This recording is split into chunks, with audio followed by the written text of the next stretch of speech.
The title for this session is Consumer Research. Consumer research takes different forms. So Christine, can you tell us what consumer research means to you?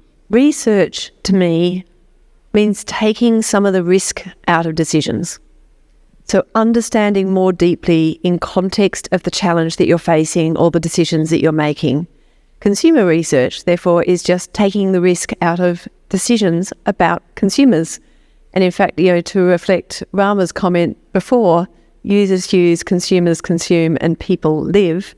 It's really understanding how people might consume a product, a service, or be in an environment within context of their lives. So it's not consumption in that element by itself, but good consumer research really understands both the characteristics of the individual, but also the context of that particular moment. Excellent. Thank you. Bruce, you can answer the same question. Tell us what consumer research means to you. The type of consumer research or research with consumers that I tend to lead and teach about is more on the design side of product and service design. So we like to understand three things going in and three things coming out of design. The three things going into design are the wants, the needs, and the pain. And coming out of design, if you have done a good job, you want to check that you are doing well on performance, preference, and affect or emotion. And understanding what people want, what they need, and those are not necessarily the same things, but also what is emotionally or problematic and driving them and motivating them, and then solving all of those challenges. Using data to make decisions about your design and then understanding your design effectiveness using data.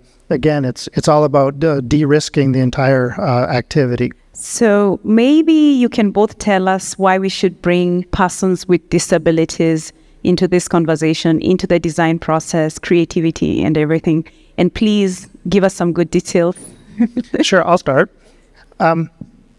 If you are trying to understand the wants and needs and the pain of an individual or a group of individuals for whom you're designing a product or a service, you need to really get those people involved in the process, because just guessing isn't going to do it, right? You have to go to the source, the people who have lived that experience, who have experienced that pain, who have expressed that want or that need. And in many cases, it's impossible for anyone to imagine or guess. So unless you have people who are legitimately part of your design population, you're likely to fail. And this is true of any population for whom you're designing, not just people with disabilities, but we've worked with astronauts, with special forces operators underwater in the dark, surgeons in the middle of a complex operation, right? Could you guess what the wants and the needs of a surgeon are? Not unless you've lived it. So we have to have a very close collaboration between the people for whom we're designing and the designers in order to get it right. I think we also need to recognize we're not starting from a neutral platform, that there is a historic legacy of design that is exclusive, that doesn't consider the wants, the needs, the preferences, and the desires of people with disabilities to the same extent that it does the more, majority characteristics. And actually, when we think about inclusive design, there are communities that have been for a very long time under-considered, underheard, and even where they have been heard, understood. So that what you're very rightly saying, I can't possibly imagine what it's like to be a deep sea diver. I've never even dived. But I can make space for someone to tell me that. And I think that's the difference between empathy and research. Empathy is an absolutely required minimum need in order to make space for people with the knowledge to fill that space. So research, and specifically disability inclusive research, does a few things. It allows us to make space and understand within context of the challenge at hand what's relevant for the next decision being made. But it also redresses some of the practices we have today that need to be unlearned, and we might not even recognise that they sit within all the designs, the environments, the practices and approaches that are standard today. And that actually goes to our tool sets even around research, so that we might not realise that even though we might have a screener that says we'd like to have people with disabilities here, if we don't have the right tool sets and skill sets to go with that positive mindset, we're still going to exclude. So listening to people with disabilities actually takes new approaches that are not standard research practices today. We are all hearing the same thing again, that you cannot design for people whom you do not understand. So simple applications like websites, money mobile applications are very popular in Africa. We've done some studies in the past where we've seen persons with disabilities don't actually use them simply because they're not inclusive. So it's very, very important to make sure that as you design your products and services, you at least have the users. If you know persons with disabilities are going to use your product at some point, then make sure they have a seat at the table so that you completely understand their needs and you know how to design for them. Christine, maybe you can tell us a bit more about your work, the work that you've done in the past with consumer research. Yeah, to kind of ground this in a couple of case studies, and actually I think that idea of you can't design something for people you don't know, all designers are limited in what they know. Whether or not they live with disability, whether or not they live in context of the particular product, whether or not they're absolute experts in their industry, we're all limited. And I often use the acronym SWIM, someone who isn't me, and get as many someones who aren't you and are as then different from each other as possible, because there's so much diversity even within disability. The research we've done, and actually I'll start with the piece of research that we did with you last year, because I think it's a really interesting case study for here. We got asked by an organisation at a very short time frame, we're thinking about doing an advert, and it's going to be screened in 5 countries in East Africa. And we'd like to put a narrative in it that has people with disabilities in it that are not incidental to it, but that's not what the ad is about. It's really just bringing the lived experience of disability into a very normalised experience of enjoying football and enjoying a beer, something I'm sure many of us can relate to. And we got asked, and we actually were originally asked, could you get people who love football, love beer, and that you can reach to quickly? And I said, well, yes, but that's not going to be contextually relevant, because it's not about their sight loss that's relevant. It's actually about the lived experience of the contextual living in Africa and understanding what would joyful watching of football for 2 brothers, one of whom has sight loss and one of whom doesn't, be. So I reached out to Irene and very quickly we did what we could in the space we had to the best of our ability to inform the ad. And I think that really goes to my, there's a pragmatist in me, that we don't always get the space we want. We don't always get the optimal. We'd like to have 5 rounds of research, and we'd like it to be, quant followed by qual, followed by, different styles of research that might give you the best answer, but it's the best answer within the context you've got. And I think we did that really well, in that we said, let's just reach to a few experts that really understand the sight loss community, that live with sight loss, but are also leaders within the sight loss community. And then let's get a couple of focus group together that can look at the content and go, yes, no, not at all, maybe, but you'd have to modify it. So that was a really lovely one that kind of exemplifies that practicality of just doing what you can with what you've got, but also being very clear and saying no if you need to. So we actually said no to start with, that we couldn't do it in the way that they wanted to the outcome that they'd like. And actually that's a really powerful thing as a researcher to know, is all research is incorrect, but some is useful. all research is incomplete, but some is sufficient. And knowing when you've been asked a question that is not going to be helpful to the answer, and having the courage in those cases to say, I think we'd be better actually not doing this and not wasting your money and potentially distorting it in the wrong way. So actually, I'll address the last point of being able to say no when you've been asked to do research, especially when it doesn't add up. Because sometimes what happens is the owner of the product has a different idea from what you're actually supposed to do. And maybe you know what should happen. And if it's not the right thing to do, then it's good to say no, because you will struggle with that project if you're not doing what you actually need to do to deliver on that product. So something else that was interesting is cultural context. Someone sitting in South Africa and they're blind, and a person sitting in Uganda and they're blind, they could be using the same product and having very different experiences.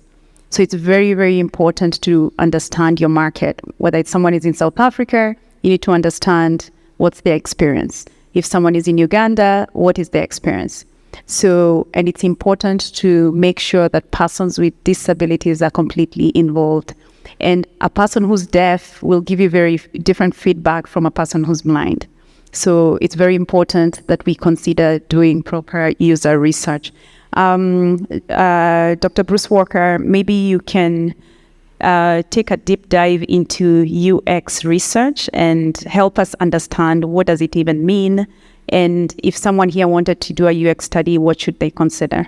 User experience is the current way of describing the using and living and succeeding and failing and feeling and emoting as it relates to an individual or individuals or groups with some technology. We used to talk about usability and could you get the job done? Then we talked about accessibility. Could someone for whom the system wasn't really designed get the job done? But most of the way that designers and researchers conceived of this was functional. Can someone perform an action? And at the outset of the panel, I talked about performance, preference, and affect or emotion. What we would now consider the old way of talking about usability really focused on performance. A little bit of preference, a little bit of did people think they liked it. But rarely did we talk in the bad old days, and that's a few years ago, about the visceral, emotional experience. When we talk nowadays about user experience, it comes much more to include all of those aspects. And I think this is a healthy way of encouraging designers to think about the entirety of someone's their experience, right? We've designed interfaces that people can operate, but while doing so, they hated it. Or situations where people loved what they were doing, but they couldn't figure it out, right? So user experience is really this more holistic perspective on performance, preference, and emotional engagement. As Rama said, another throwback to Rama's talk earlier today, it's about love, right? As an entrepreneur, we want something to be sticky. We want it to be viral. We want people to love it. How many people love their Android phone? How many people love their iPhone? Sorry, Google, but there's a difference in the emotional connection, right? And no one talks about being, again, to beat this hypothetical, an Android fanboy, right? But there are people who breathe Apple, right? So user experience, and I'm probably in trouble already.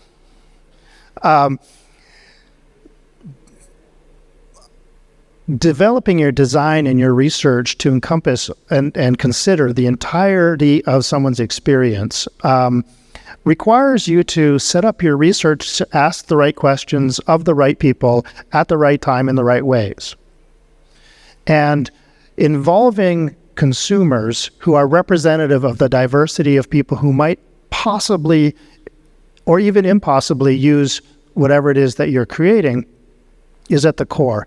So you have to expect the unexpected and imagine the impossible in terms of who might use your product or service, and be sure to check with them about how well you're doing in all of these different dimensions. It's actually challenging to design a research program, a consumer research program that gets at all of these attributes with a broad diversity of potential users. So the bottom line is it's not easy, and you have to be relentless. You have to always be digging deeper. I'll pause there so we can share. I'd just like to add one bit to that, because I so agree with that. And in fact, Bruce and I were talking about, we even use the same language about the right question at the right time, in the right way, of the right people.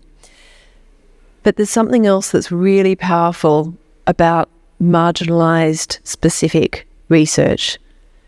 If you think about the affect and the impact on people's lives, the lives of those that have been under-designed for a very long time, is where you will find joy, where you will find love of independence, joy in being able to do something that has been denied for so long, delight in the freedom of being able to use products just like anyone else in the way that works for you.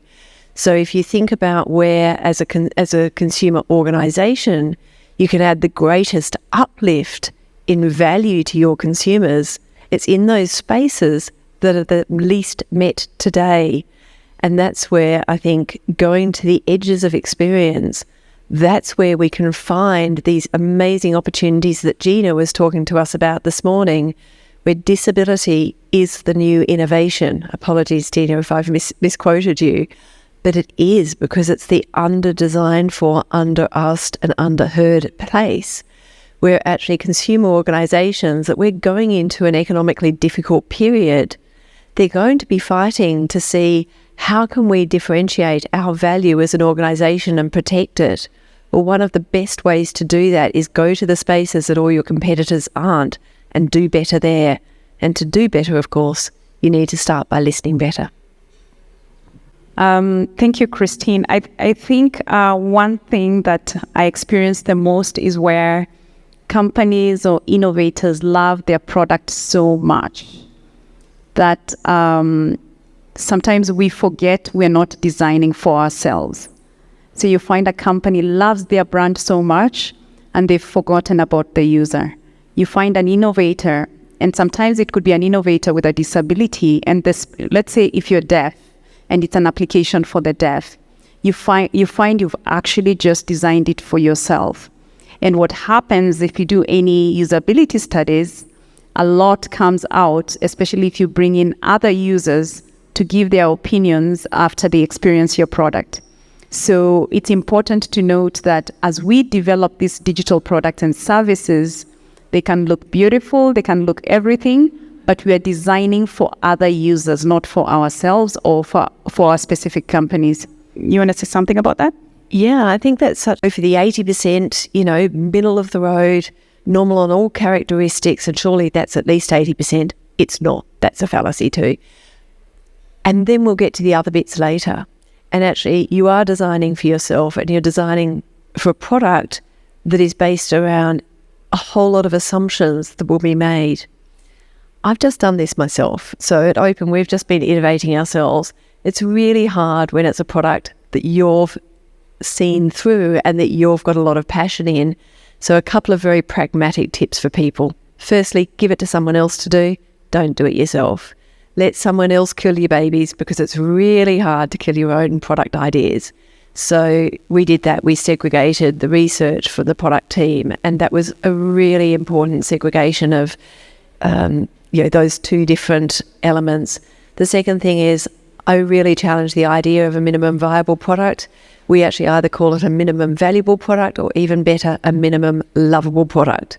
And a minimum lovable product is one that will have that positive affect, that positive emotional response, so that it actually starts to generate its own momentum without needing a whole huge marketing campaign and fixing things that don't work and all of that. So I think this whole idea of we move fast and break things moves fast and breaks people, and actually creates a whole lot of rifts in society that are inappropriate. I think we actually sometimes need to move a little slower and make things and craft things and make them that we're really proud of and that we know will land in a much more socially sustainable way. We don't necessarily have all the answers, and we get it wrong just as often as we get it right. And I want to provide an example where, a very humbling example. So in my group at Georgia Tech, we were building the system for wearable audio navigation, which the acronym is SWAN. Although my students wanted to call it and knowledge, then it would be SWANK. But I kept it to SWAN. So it's an auditory system to help blind people get from place to place and know what's around them as they're going. We engaged in participatory design. We had many people with disabilities, especially people with vision loss, involved in the ideation and the design evaluation. And so it's an auditory system that gives you spatialized audio cues. It's fantastic. It's great. Came out of the lab. And we did everything right. Almost. So we went through final testing with blind and low vision individuals, and one of our at the very end, we said, how do you like this? Oh, it's great. Do you think this is empowering? Yes, it really makes me feel independent, but I would never use it. What? Well, you've designed this fantastic system, but it requires me to wear headphones, and I'm blind. Now you're taking away my hearing. It was one of those smack your head moments after 2 years and great amount of participatory design. We had built this entire auditory system that was fantastic, worked great in the lab, but would never be used. So what did we do? We didn't give up. We spent the next 5 years coming up with bone conduction headphones that allow you to listen in stereo without covering your ears, right? Because we knew the value of our original product.